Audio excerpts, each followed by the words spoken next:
भगवान श्री कृष्ण की मृत्यु और जगन्नाथ स्वरूप बनने की कहानी पुराणों और विशेष रूप से ओडिशा की लोककथाओं से जुड़ी है। भगवान श्री कृष्ण की मृत्यु से जगन्नाथ बनने की कहानी को और विस्तार से समझते हैं।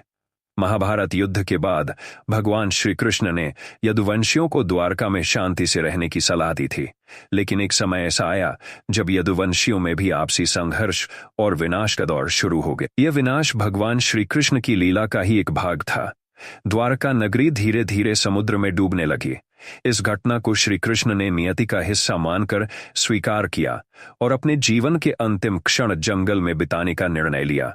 जब श्री कृष्ण ने जंगल में अपने जीवन के अंतिम क्षण बिताए, तब उन्हें इस बात का आभास हुआ कि उनका समय पूरा हो गया है।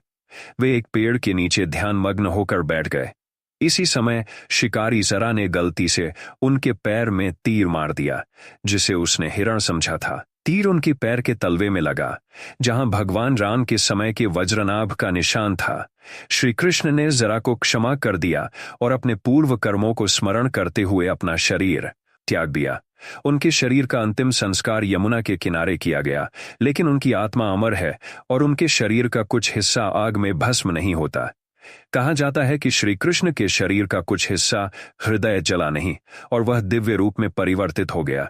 यह अवशेष ब्रह्मा को समर्पित किया गया और उसे सुरक्षित रखने के लिए एक खास स्थान ढूंढा गया।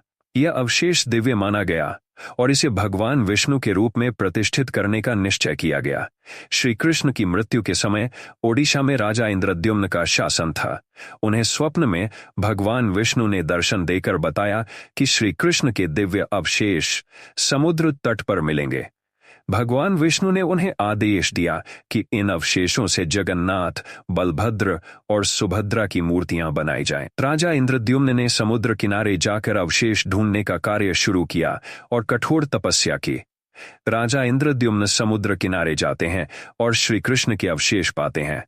उन्होंने एक काष्ठ मूर्तिकार को बुलाया, जो वास्तव में भगवान विष्णु के शिल्पी विश्वकर्मा थे। विश्वकर्मा ने मूर्तियों का निर्माण शुरू किया, लेकिन शर्त थी कि जब तक वह कार्य समाप्त न करें, तब तक उन्हें कोई नहीं देखेगा। राजा की अधीरता के कारण दरवाजा खोल दिया गया, जिससे मूर्तियां अधूरी रह गईं। इन्हीं अधूरी मूर्तियों को भगवान जगन्नाथ, बलभद्र और सुभद्रा के रूप में पूजा जाता है। अधूरी मूर्तियां ही भगवान जगन्नाथ के रूप में प्रतिष्ठित हुईं। माना जाता है कि भगवान जगन्नाथ का यह स्वरूप उनकी अपूर्णता को दर्शाता है, जो भक्तों को यह सिखाता है कि भगवान के प्रति प्रेम में कोई रूप, आकार या पूर्णता का बंधन नहीं होता।